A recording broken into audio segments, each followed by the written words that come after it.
Eric, tout à l'heure, Serre, directeur des établissements, nous a dit, et vous a dit, égalité femmes-hommes, égalité hommes-femmes. Mais ce n'est pas neutre de dire égalité femmes-hommes et égalité hommes-femmes. Pourquoi? Alors ceux qui étaient là peuvent répondre.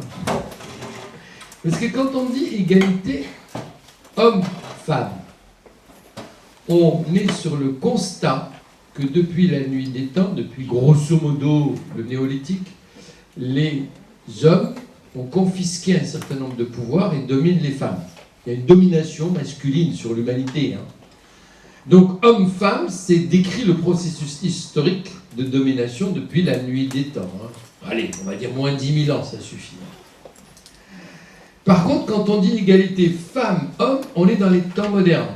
On est dans le droit actuel. Quand la loi est inégalitaire, on ne parle pas de discrimination. Quand les femmes n'avaient pas le droit de travailler sans consentement de leur mari, on n'était pas dans la discrimination. On était dans un système politique qui organise l'inégalité par la loi. Attention, même dans les démocraties, l'égalité dans la pratique n'est pas encore arrivée. C'est ça notre combat. Notre combat, c'est de transposer du droit aux pratiques. Et ça, l'éducation populaire, elle joue un rôle.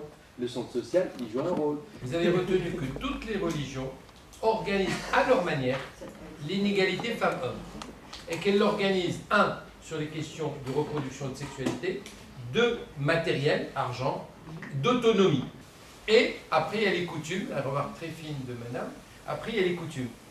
Donc l'égalité des chances réduit les inégalités. Le centre social, c'est quoi? C'est un énorme lieu d'égalité des chances. Donc la loi sur l'égalité professionnelle entre les femmes et les hommes prévoit tout ce que je viens de vous dire et demande aux entreprises d'avoir des outils.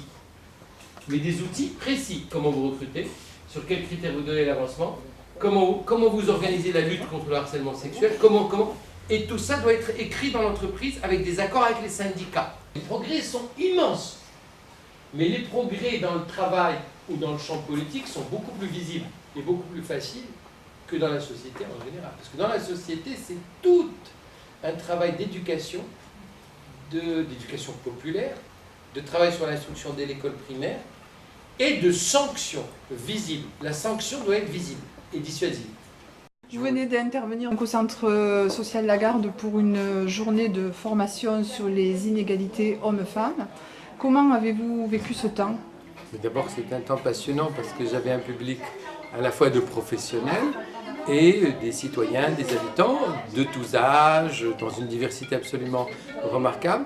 Et la première chose, c'est que nous sommes arrivés ensemble, avec ou malgré nos différences, à reconnaître que le plus important, c'est la démocratie, de construire la démocratie par la loi, égalité femmes-hommes, mais que l'égalité femmes-hommes par la loi ne suffit pas et qu'il faut aller beaucoup plus loin pour travailler au quotidien, faire changer les mentalités. Vous avez plutôt l'habitude d'intervenir avec des professionnels?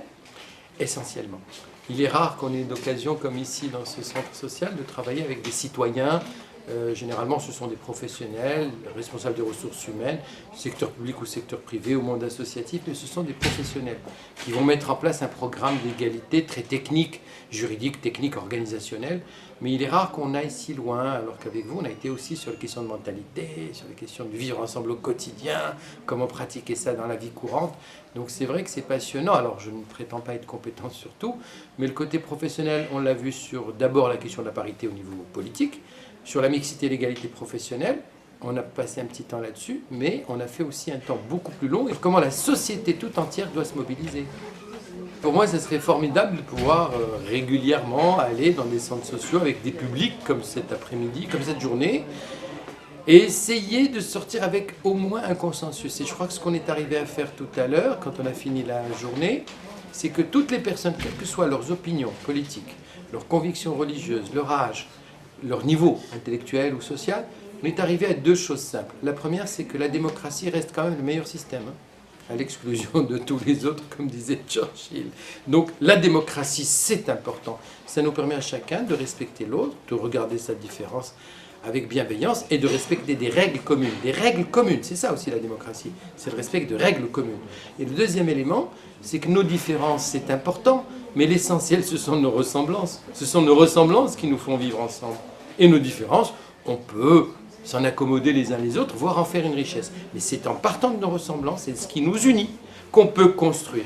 Pas en partant de ce qui nous sépare, réel ou supposé, artificiel ou fondamental.